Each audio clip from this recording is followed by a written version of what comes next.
I'll be talking again. I can't wait for an opportunity to get back in the swing of things. I'm in the studio today with my main man, the Rob Father. This man got on a fit today, y'all. A what? A fit. That's. Oh, hey. He got a nice hookup on today. I never know who I'm going to meet, so I got to be fly for the guests. So we are here today, and we're excited. I got a full show planned to you. We're going to talk about something that I think is very dangerous that we're dealing with, that we need to address, and that we need to stay up on top of right now. And that is the fact that we are in a position that we are seeing our voting rights put in danger as never before. So we got to make sure that we do what's necessary, what's right, in order to make sure that we are continually on the forefront of what's happening out there, and we're keeping our minds focused. But as we often do, and I want to make sure that we give ourselves enough time, Rob, to talk about what's going on today. But as we often do, talk about what's on my mind. There's really one thing that I want to talk about today, and it is a situation that we see taking place, or we have seen taking place, because they move with swift action in Del Rio, Texas. I mentioned it on last week. Since we were together on last week, we have seen some really swift and definitive movements take place, to no surprise to myself. But we've seen this take place, and now we are currently, as of today, all of the migrants, all of them have been displaced or been removed from the United States side of Del Rio. Absolutely.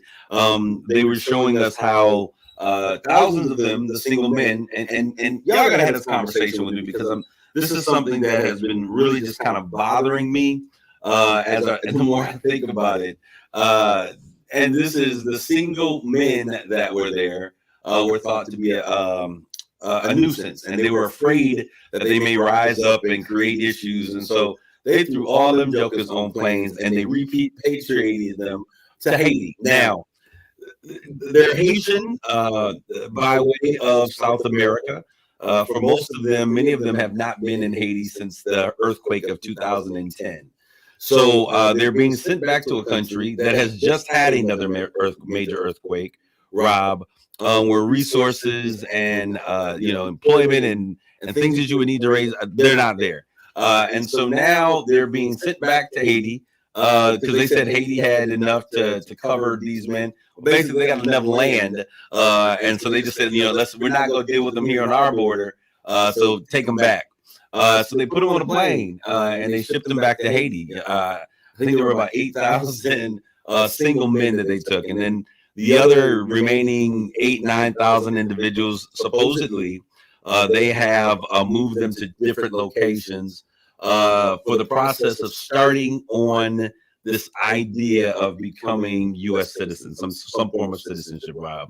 I just want to, I got to chew on that real quick for a second, because what I saw in terms of the optics, the imagery, was very, what's the term I'm looking for, Rob? Disturbing. It was disturbing, but it was reminiscent. It was something that took me back to places in time in American history before. And we saw these men that were Border Patrol horsemen. They've been trained to use their horses as tactics. I've never seen them before. I guess since we're not border state people, many of us have never seen them before. Right. But seeing these men on these 7-8 foot Clydesdales bouncing around, using the horses as deterrents for men to come into the community. They're already in the United States, but to come out of the water and pushing them back into the water and using the reins of the horses as whips was a very disturbing image to me. And for me, my personal thought was, where are the dogs and the water hose? If we're going to do this, let's do this right. If we're going to go back, let's go all the way back, right? So it was very difficult to watch. It was very disturbing. Our vice president and president and alike have all said that these things will be dealt with, and that they will be given the full weight of the law, and those individuals who are responsible will be held accountable. I'm not sure what that means, because I know that at the end of the day, it's going to come down to a set of laws. And what the Texas governor did was he looked at the laws. He says, what can I be found guilty of and what can I get away with, and we'll squeeze between the lines. And he sent, this was crazy because when he saw them coming, he took the law in his own hands. And he said, I'm the governor of the state. I'm responsible for protecting my state. And so he sent citizens down to form an armor gate. They literally parked their cars and created a barrier between the individuals. And I saw like people trying to move. They were not allowing them to get through the barrier, which, I believe that we have to have safe borders. I believe in border patrol. I believe in border safety. I believe in all of those things for people alike. But the crazy thing about it is, and the thing that really causes me some stress about this, Rob, is that these individuals in Haiti, my grandfather actually was almost let off in Guam. So he almost ended up living in Guam after the war. But I look at how they were just on a different boat that got off a little earlier than the ones that came here to areas like, Maryland and Louisiana and those other places. So there's not much different. It made me appreciate my the freedoms that I have, but it also made me take into account there's not much different from these Haitian immigrants and our forefathers that were here, that were put on a ship. They just ended up in Haiti, unfortunately, and we ended up here. And so I think that we have to now begin to look at what are we doing as a nation, and how are we seen as people, right? That's the biggest thing. And what I saw was there's not much progress when it comes to the faces of Black folks, because there have been Mexicans at these borders for how long? For centuries, right? But they made sure that they cleaned up that particular situation with the individuals at the border. Now, I believe in safe borders. I believe that there should be pathways of citizenship. I believe that we should follow our laws. But I also think that people are here because they came for refugee status. Everyone that was coming here was not coming for religious persecution or the fact that they were exiles from the government. Some people wanted a better way of living. As a matter of fact, the symbol of freedom and opportunity that our nation looks at is the Statue of Liberty. And when we look in New York, we see what is taking place out there, and we see the diversity that takes place. These are people from all over the world. And I think that we need to really begin to think as a community, as people, as Black folk. I'm not going to say people of color, as African descendants of slave. Really, how far have we really come? And today's conversation is really probably a great indication that we haven't come as far as we think that we actually have, Rob. Well, it's easy for people who are guilty of these things and who advocate this sort of thing to forget that they themselves and their ancestors were actual immigrants. The only people that were indigenous people are the Native Americans. Then we as Black people were brought over here, and then everyone else were, immigrants themselves. Every last one of them. And it's an interesting situation that they're saying that, there's TikTok, the game is locked, let's stop these borders. When every single individual that was out there, including the governor himself, has some roots to some other country because they are not, as you said, indigenous people. So that was my thing. That was my soapbox that I've been on. I don't think I did not like the way that it looked. I did not like the way that we responded. And so I'm hoping that things will come forward with that situation. Now, the other thing that I think is worth mentioning as well is the fact that we are now at a place in time that we've been looking at everything that these insurrectionists, Rob. This is going to be much ado about nothing. We still have these insurrectionists that are being prosecuted. Some of them have pled guilty, felonies. This is becoming a retelling of the story. This is becoming exactly what we've seen in a lot of these other things that we talked about on the show, how they have rebranded and retold the story. So now they're patriots that will be probably one day in history thought of as doing something and standing up for democracy in ways that more people should have been bold enough to do.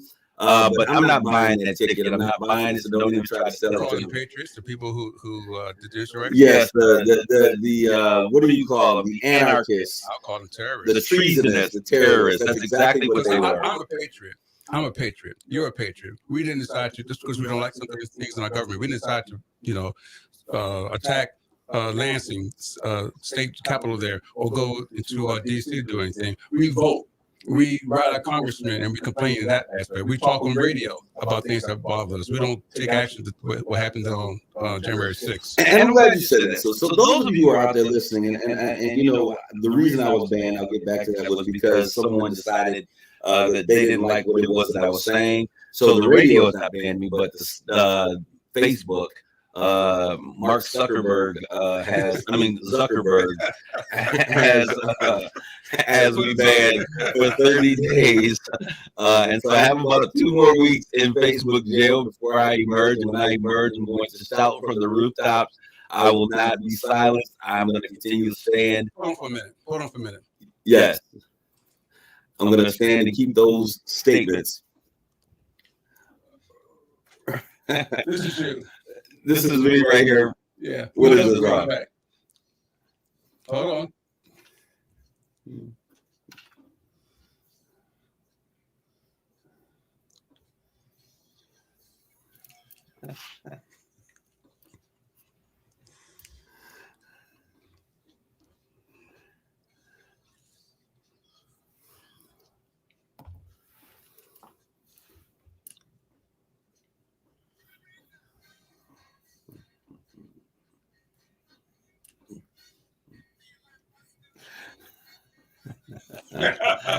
Rob is now giving me a jailbreak theme song, y'all. That's right, baby. That's right. All right, so well, let's call it what it really is. Trump supporters.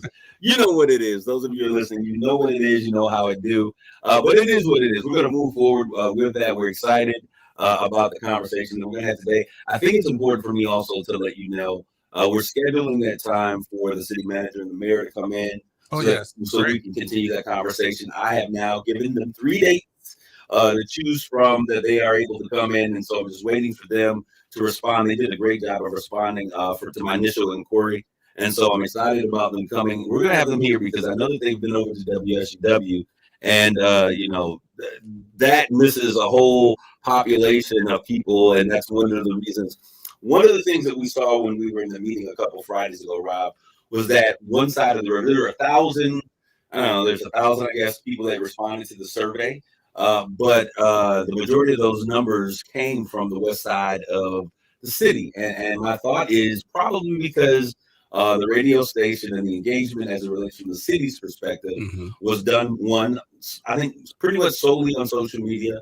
And then number 2, the radio show that they're listening to on WSUW with Art Lewis is not a station typically that folks from the hood would really listen to. So I said, why don't you come over and have a conversation with us over here on Straight Talk, where we talk to the people in the community. We're talking is, you know, food for us, by us. We're having these conversations that impact, and I'm definitely going to make sure that we ask the tough questions and that we get to the bottom of this. I want to thank our Mayor Brenda Moore for being very integral and making sure that happened. But Tim, I didn't have to drag scream. I said, hey, listen, I need you to come over. This is what we need to do. And he did so without hesitation. So I want to say thank you to him, and I look forward to that conversation as we move forward. I need to point out that our sister station is WSUW AM and FM, where you can listen to your other talk show, United Shades of Gray, at 7 o'clock right after this show. Yeah, you can listen to the reason that got me banned from social media, United Shades of Gray, Conversations of Race in America.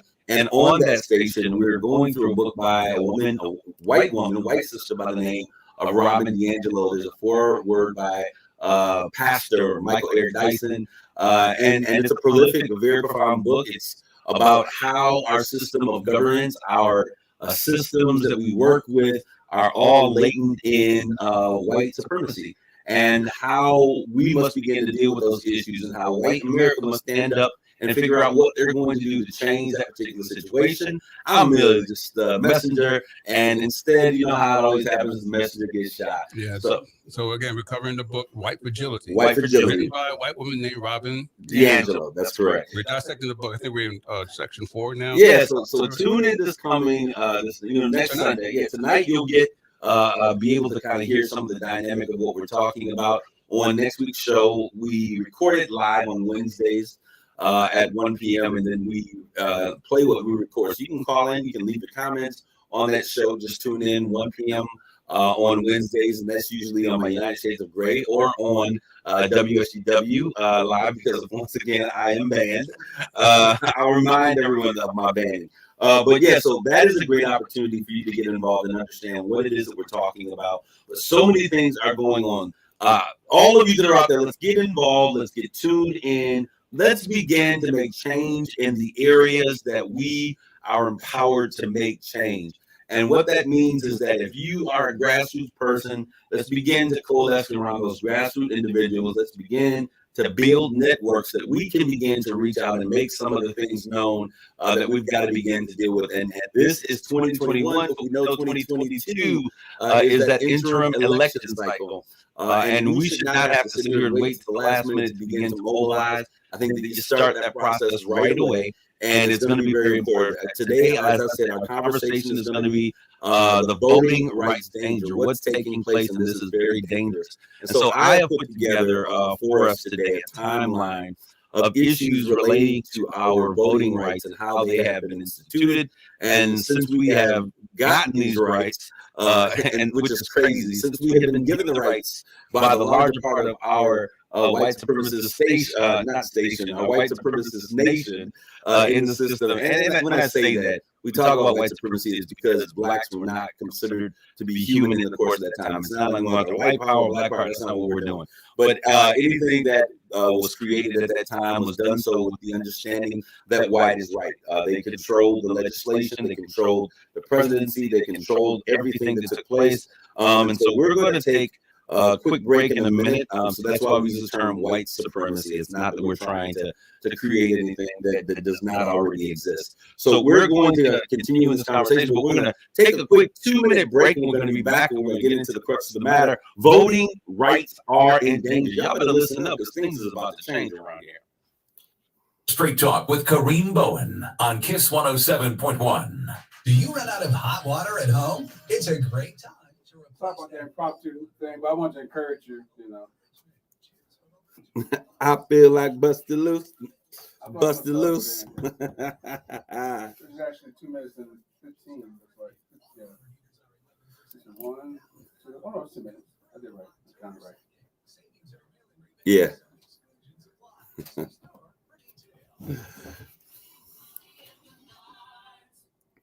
Welcome to a place where everyone deserves to be better protected. Kareem? Yes, sir. Did you mean to say white supremacy? Is that white fragility?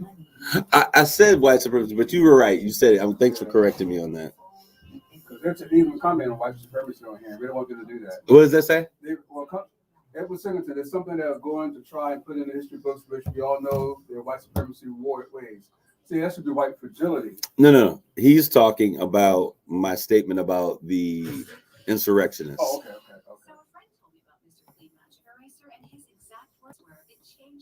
You know, to listen to the station too. Yeah. I'm not going to get the wrong idea. Not that we're free, not that you can't keep it real, but I think even Robin DiAngelo known as called right there. Yeah. I read some more of her book the other day.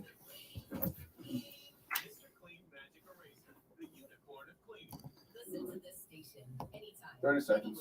On Odyssey. Odyssey is your new audio home for all the music, news, sports, and podcasts that matter to you. Odyssey. That's AUDACY. 14. Michigan Department of Health and Human Services. Have you gotten your COVID vaccine yet? Find yours at michigan.gov/COVID vaccine or text your zip code to 438-829.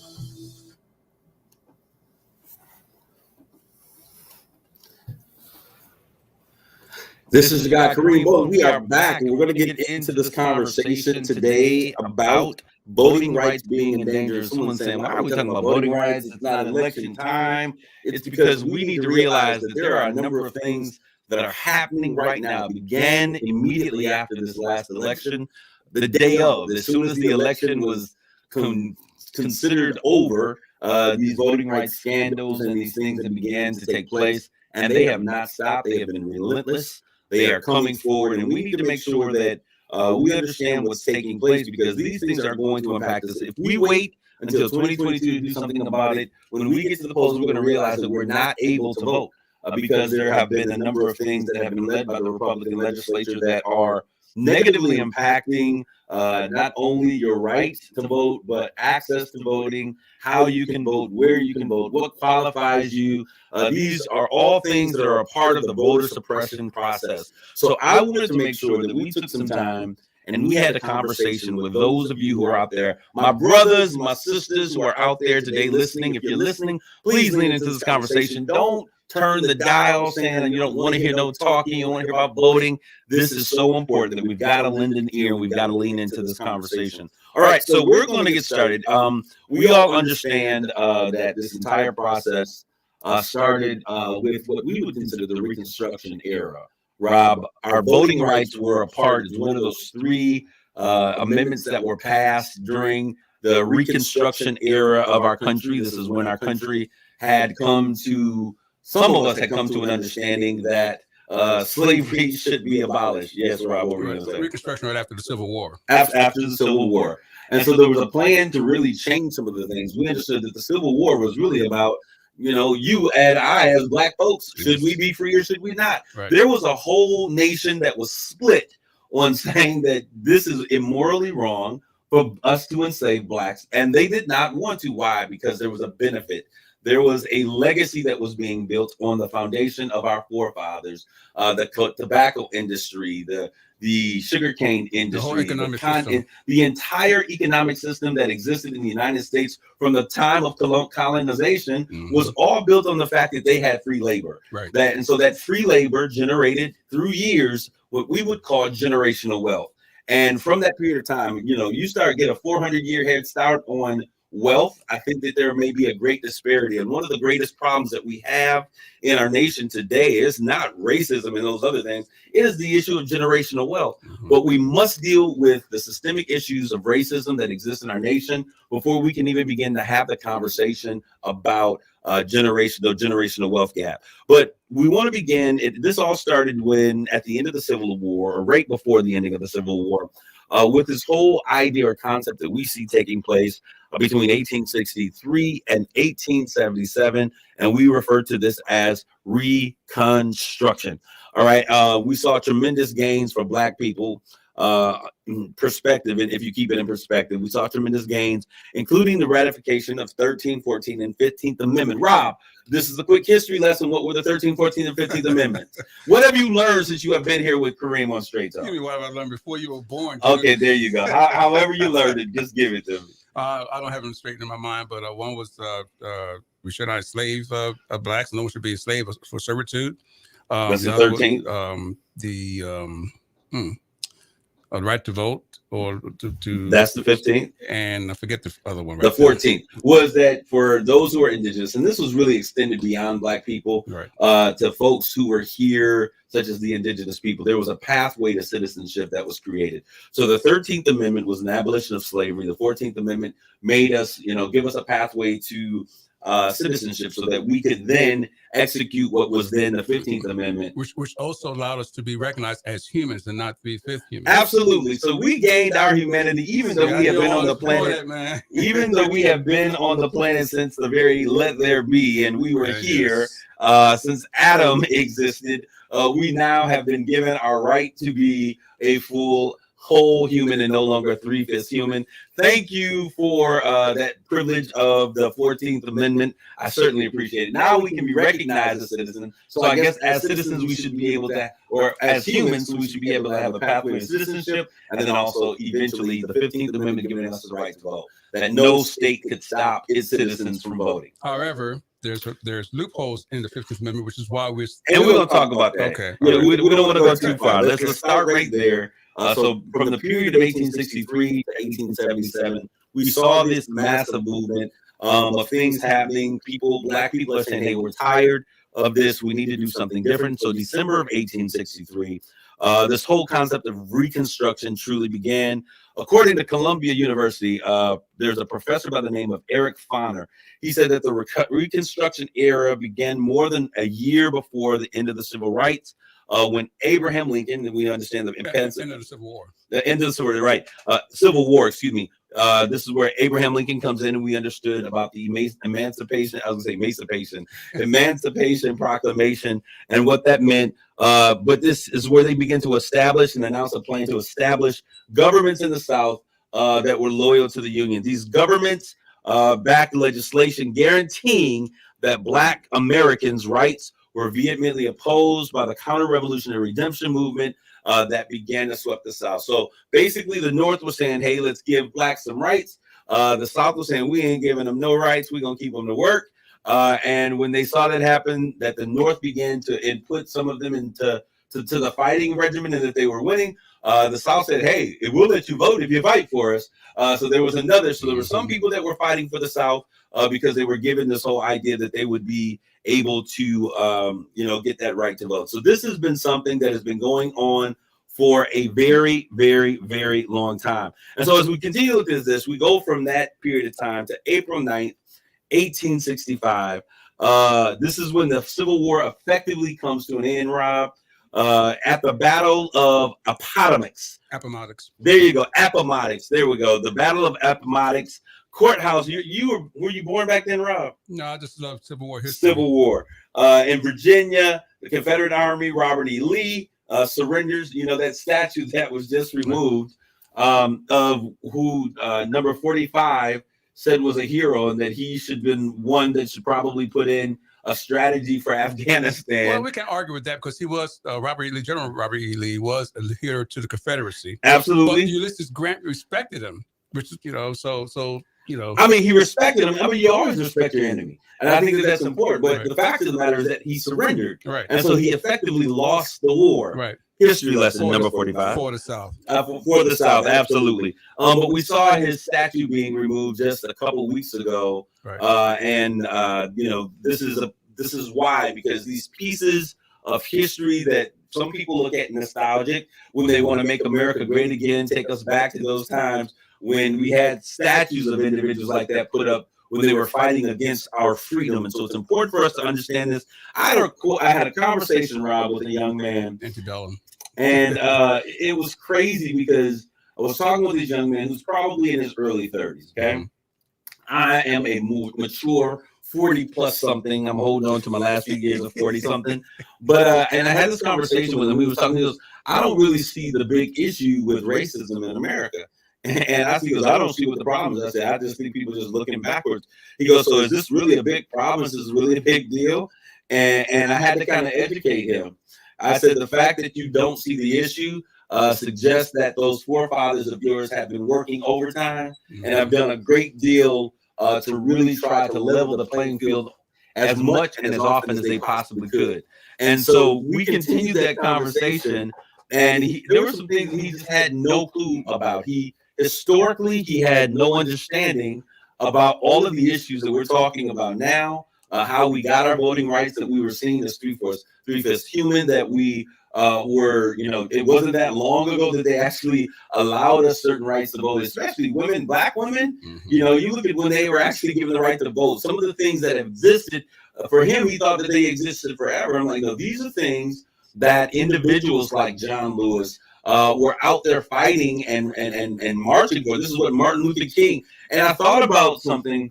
History has lost its, I don't want to say savor, but we have lost history. We have lost a generation, a couple of generations of young people who have no real understanding or value of or historical perspective of where we have come from as a people. And it's because we don't allow that conversation in our schools.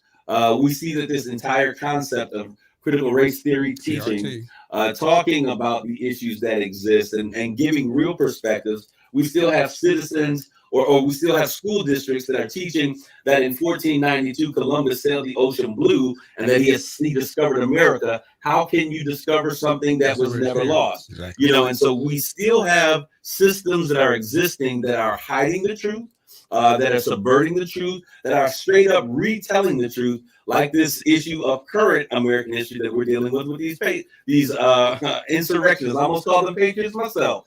So when I began to have that conversation, it reminded me that we really need to make sure that what our history is, the rich history that we have, that it is not forgotten, that we get it into the hearts, into the minds of these young people, so that we understand that we can never stop, we can never sleep nor slumber, because these are things that we have fought for, and we got to keep the fight going, Rob. If not, we repeat that history. Amen. And we're on the way to doing it now with the Republicans trying to suppress the vote. I'm not going back that way, bro. So they may try, but we've got to make sure that we're continually staying on top of things, and that's why we're having this conversation today.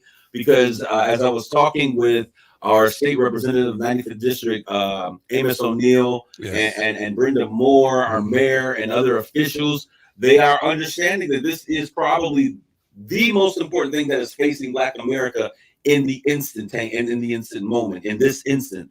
There's a lot that's on the table. And I told you before, Rob, I was kind of concerned because there is this great need for us to deal and to discuss about our voting rights. There's a great need for us to end this filibuster so that we get Senator Joe Manchin, somebody get him in West Virginia. Barb, dear friend, you assured me while you were in West Virginia that you guys were getting together and you were organizing. We need to do more than just organize. Let's execute. Yes. We need to also take care of the apathy issue, because a lot of our people, not just whites, but Black people too, have a lot of apathy with the voting situation. Absolutely. Voter apathy, there's no room for it, because that's the whole thing that can destroy this whole system. Rob, explain what you, when you use the term voter apathy, explain, because there's some people that are like, I don't, what does that mean? Generally, it means you don't care. You know, you have apathy, you're apathetic about something, you really don't care what happens with it. So the ideal is, well, they're going to get what they want anyway. I'm going to, no matter, my vote does not count. My vote does not matter. When in fact, if you study anything, get off of Facebook and study something about voting, you'll learn a whole lot about more and understand your vote. Your vote is appreciated. Absolutely. It's necessary. So let's not say that you don't care,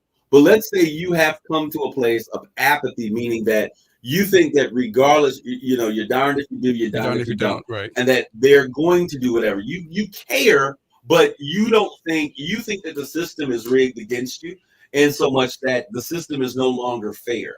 And they're praying and they're hoping and counting on our community to be very apathetic, right, and that we give up on the system altogether. Now, let me say this, because as we begin to transition, I need you to understand why this is important. Why this conversation is so vitally important for our community to have.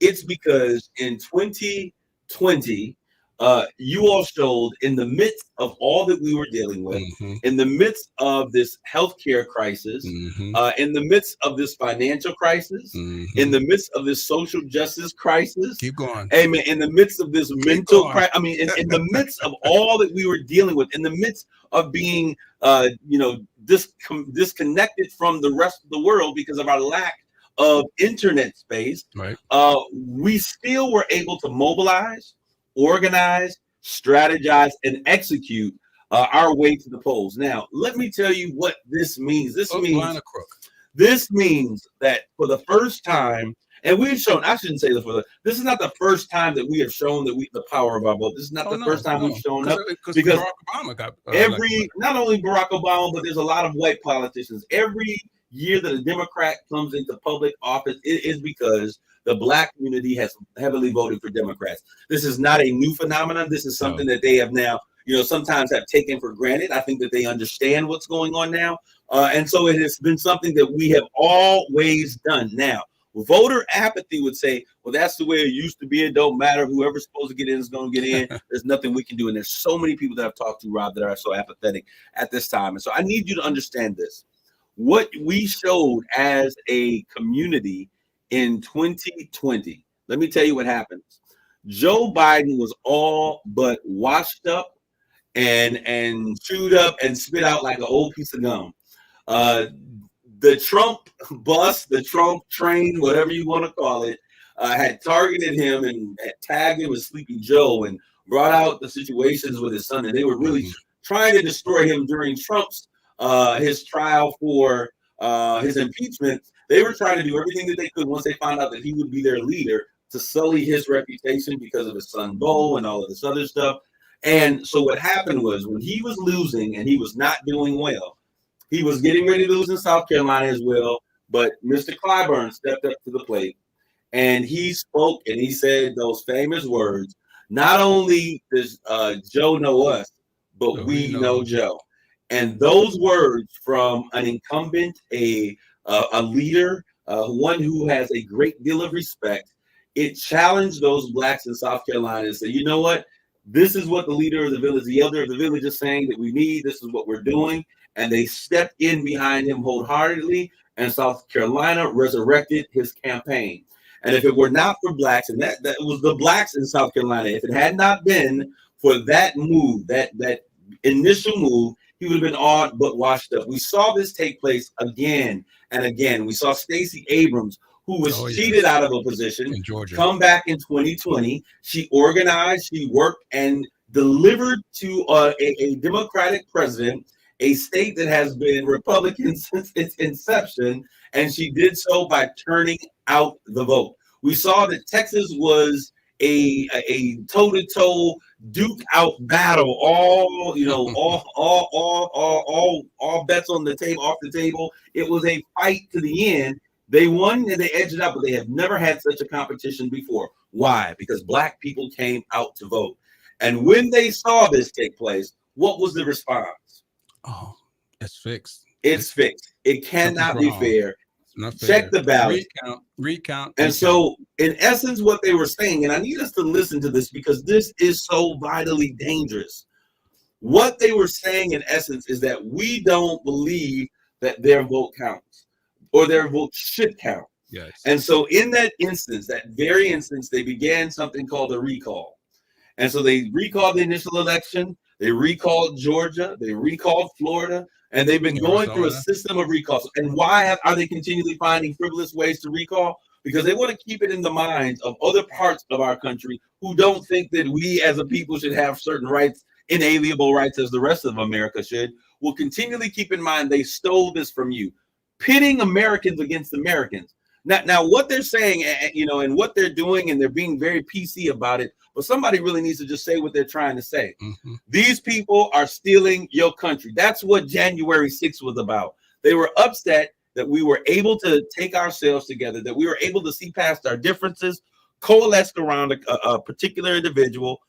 Hurting folks to the polls is only half the battle. If we don't require specific redress, our vote is all for naught. Jeff, I understand what you're saying, but that's the kind of conversation I continue to see. I think that's a short-sighted conversation. I love the way you speak. I love your concept, your thoughts.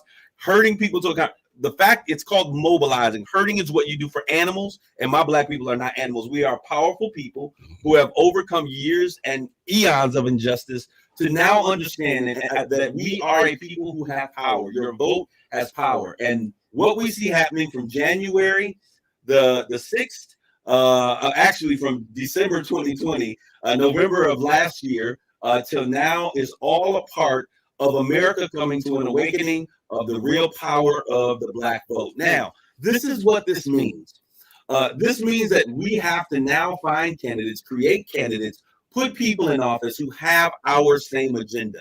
We don't give up on the vote, but what we do is we begin to empower young people. This is why I think, and I have issues with the NAACP and some of these organizations that have been in our community for eons. We have the same people with the same voice leading the way. So now they always tell me, get involved. You got to change it from the inside. When you get on the inside of certain situations and certain institutions, you have to become a part of that institution and your voice is stifled. So what we need to do is we need to, as a community, begin to empower our young people, equip our young people for public and civic office. We need to create and create opportunities for them to learn the issues, learn the historical perspective of where we are, light a fire under them, allowing them to understand this is the power that you have and the ability to make change that exists when you become a part of the process and you come to the table with your new inventive ideas. I think it's so very important. Rob, what were you going to say? No, I was going to say it's good to give them ideas. I encourage my son all the time to get involved. I know a lot of things when I talk to him in school,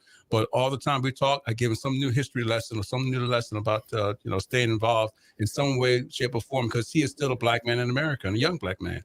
Okay, so everything that we're saying, the reason we're covering this is because now we're seeing this new thing about saying that the vote was fixed. So if the vote was fixed, that means it was unfair. We understand what happened was that black people came to the poll in record numbers, and they voted for a candidate that did not agree with, the principles that we have in our community. Now, and we still got to talk about Joe, and I'm gonna call him Sleepy Joe right now, even though and he's our president. I respect you, Mr. President of the United States, but you're sleeping on an issue that has a great deal of impact for communities of color. We've got to deal with this issue of the filibuster. And this is the thing that I told you that was my concern, Rob, before, Right. was that when it was the issue, we were like, oh, we got time to work through it. When the Republicans were in office, and I'm not voting Republican or Democrat. Certain times I vote against candidates because I don't want them to get in. That's what happened in the last election cycle. But what we have to understand is, where are our issues? We're the candidates that respect and reflect our images. We have to create those individuals. We're continually looking for other communities to create something that we need in our communities so that we can stand behind, but we're not creating those individuals, and it's our responsibility to just create those individuals. I'm gonna read what you got here. Jeff Bulls: have to aggregate further what is involved, have to be full-throated in self-advocacy. Black, you ding, ding, ding, ding, ding. You have hit the nail on the head. What he just said was this. He said that we've got to get to a place, and Rob, people say stuff about this. Why is it always about Black people? Because I'm a Black man. Because I got a Black mama. Because I come from a Black community. As Jeff would say, because my politics are Black. But what he's saying is that we've got to get out. We use the term POC, people of color. Right. And I need you to understand that when America listens and hears people of color, their idea or their hope, they don't just include you. They include you. They include you with the Asian American. They include you and the Indian American, Hispanic. They include everything else until eventually you become a blurb in the pie of racial equality. Or the melting pot. There you go. You melt right on out of it, right?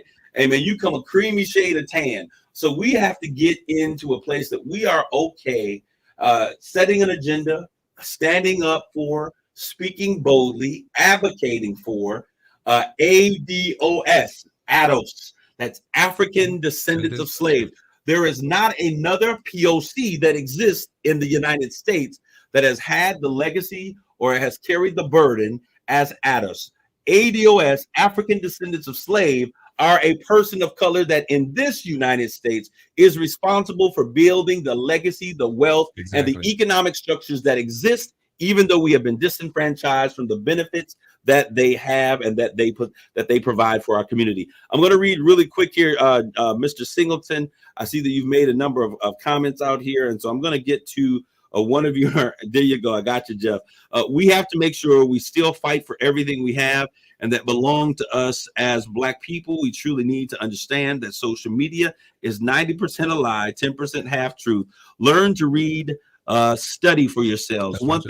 There you go. One thing we as Black people need to understand: 90% of white racist people really think as long as it's in the books or anything that we as Black people have to read, we don't want to do it. Just learn to love to read all things to help us understand everything. Yes. Mr. Edwin Singletary, seeing a great commentary that you're giving Rob there. Father endorses this. Rob, the comments that are now are endorsed by Rob Father.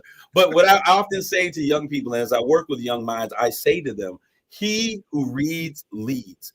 We've got to make sure that we get to a place, because there was this phrasing, and what Mr. Singleton was getting to is that, if you want to hide something from a Black man, what do, Rob? You put it in a book. And we've got to get to a place. Our young people do not like reading. We often don't man up to the statistic level that we should as a community in terms of our ability to read. Literacy levels. If you cannot read, you can't do math. I need you to understand. So reading is RIF. Remember RIF? R-I-F. Reading is fundamental. Yes, and we've got to get back to those basic structures. But let me get back to this timeline so that we can continue this conversation. I'll tell you, an hour goes by so long. December 6th, a day before the celebration or the members of Port Harbor, that's in my mind today. 13th Amendment was ratified, the first of the 3 Reconstruction amendments that we were talking about.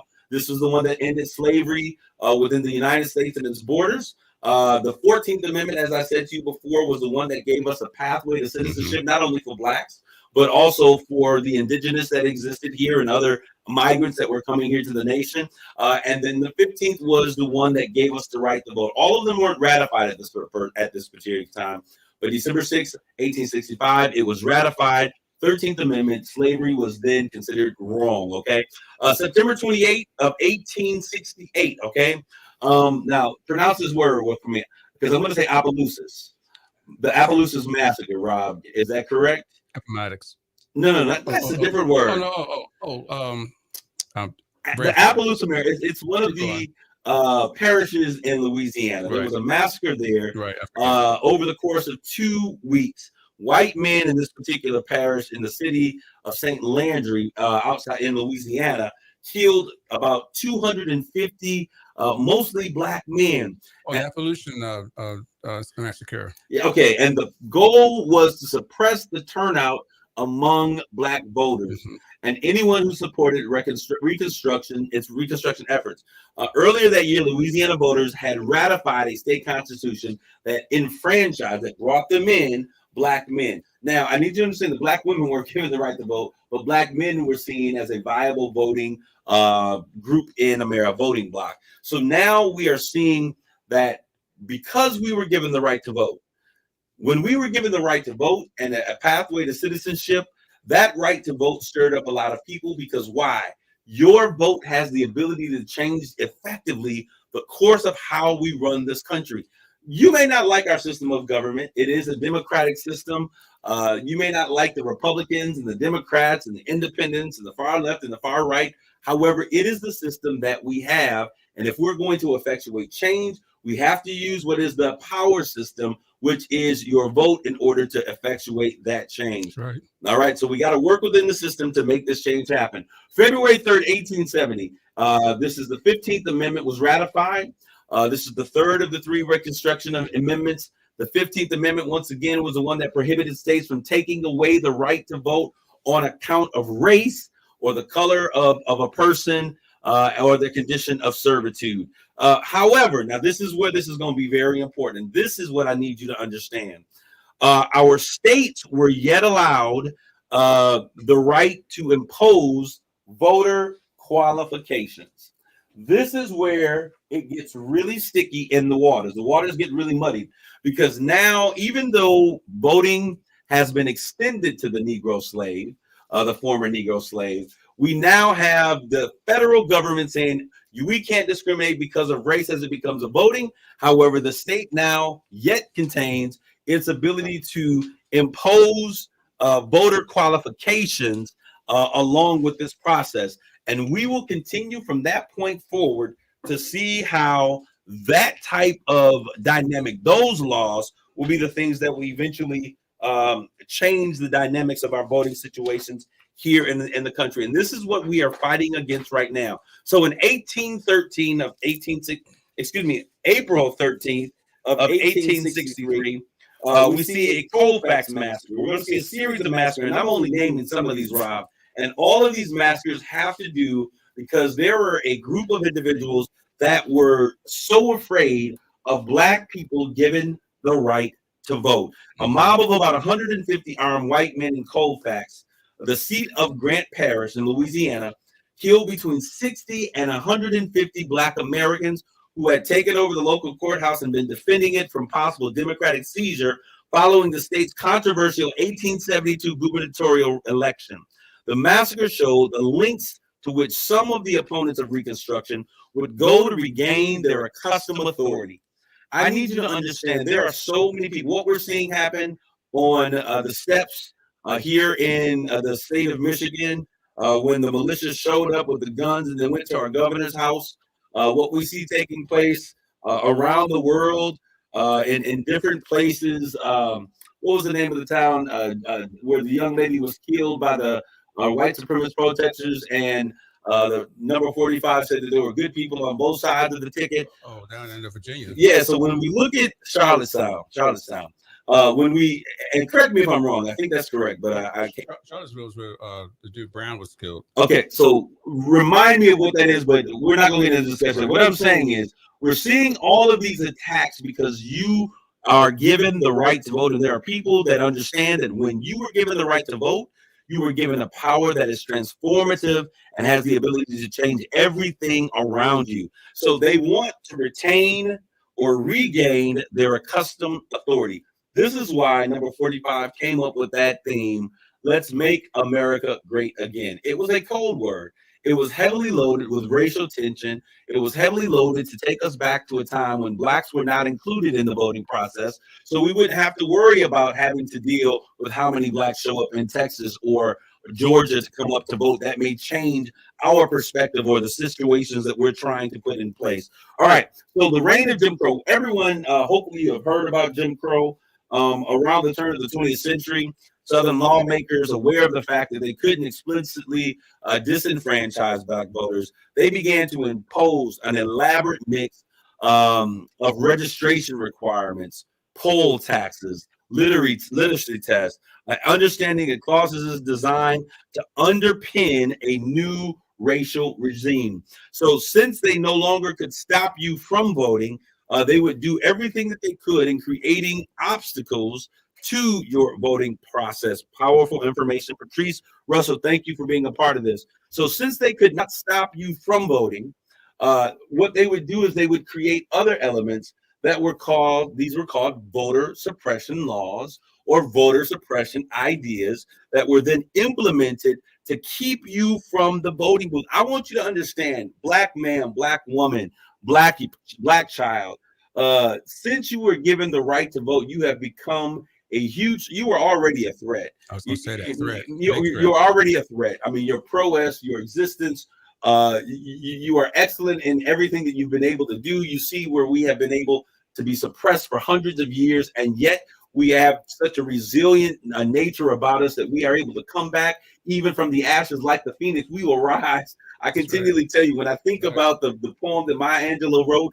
about "and still like dust we rise," it reminds me of us as a people.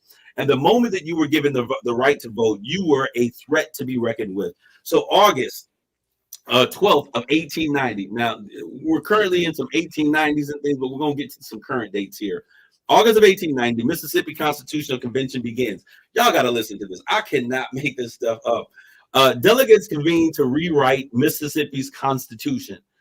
Because you were given the right to vote, they're trying to rewrite the Constitution to skirt the 15th Amendment and functionally disenfranchise black voters. Adopted on November 1st, the Constitution achieved the delegates' chief aim through instituting mechanisms including poll taxes and literacy tests. One of the state's constitution framers, who was Democrat James K. Vanderman, who would go on to become governor and a U.S. senator, saw no need to hide his disdain for black Americans. This is what he says now, and I quote, all right, Mississippi's Constitutional Convention of 1890 was held for no other purpose than to eliminate the N word, and I'm not talking about now and here, Nigger, from politics, he said.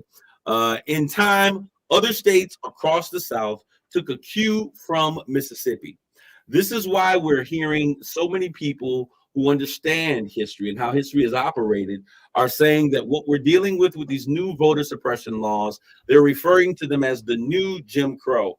Because what happened in Mississippi, then they say, hey, if we can do that in Mississippi, guess what? We can do it in Texas. If we can do it in Texas, we can do it in Missouri. We can do it in Missouri, then we can do it in Florida. And they began this systematic process by which they were using these taxes and these reading tests and all of these other things, because they couldn't stop you from voting, but they could make it harder. And hopefully you would become, what's the word? Apathetic. That you would say, you know what, they're not going to let us do it. We might as well give up and just stop and no longer go to the polls.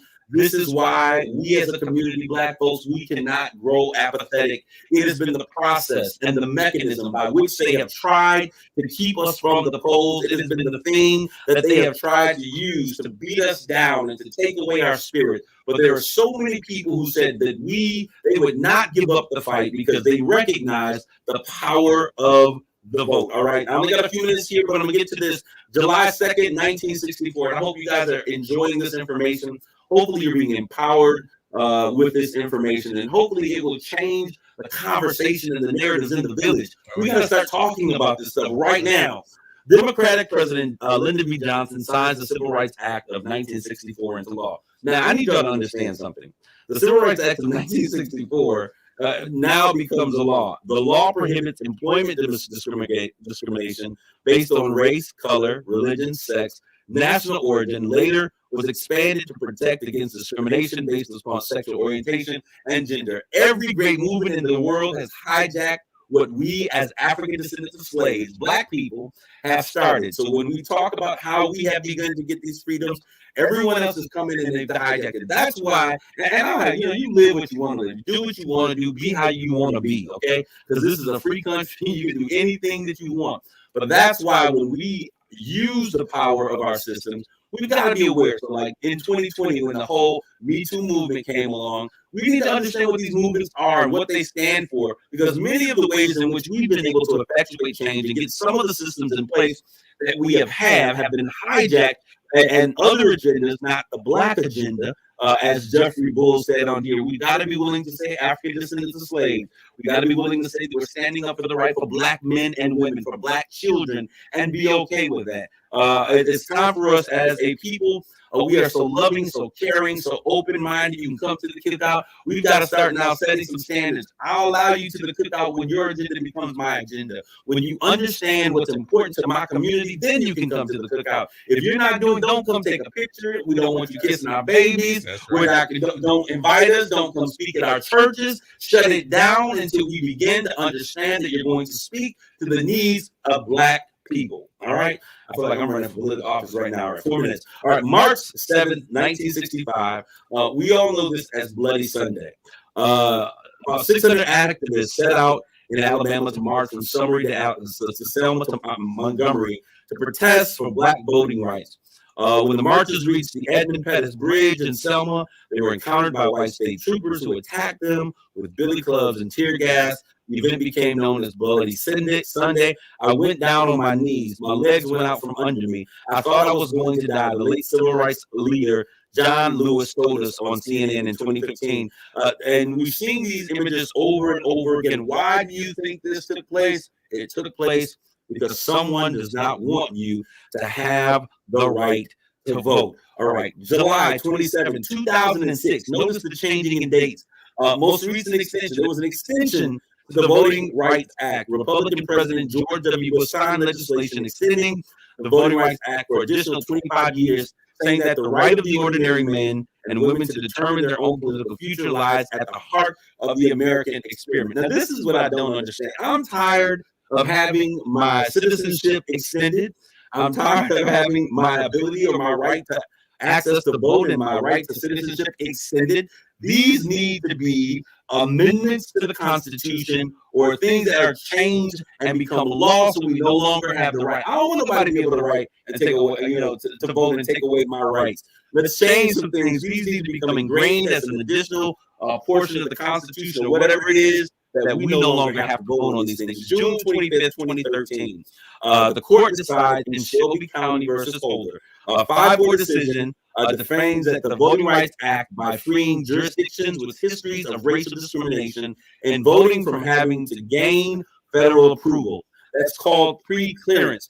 So what they did is they said, you know what, you can do what you want to at the federal level. We're going to create these issues called pre-clearance. And so once again, these are areas and ways that they continue upticks against keeping Blacks from the voting poll. All right, we are now at the conclusion of this. Hopefully you're getting an understanding of what I'm saying. We've got to have this conversation with the village. It is all about our rights to vote. It is all about our ability to stand up and to say what we desire, and then to create candidates and stand behind those candidates who carry our ideas and our agendas to our places of civic restitution where they can begin to vote and empower our community with that vote. I want to thank you all for tuning in on today. I love you. Take care of yourselves and each other. Tune in next week with more of Straight Talk with Kareem Bowen. God bless you all. Grace and peace. With Kareem Bowen on KISS 107.1.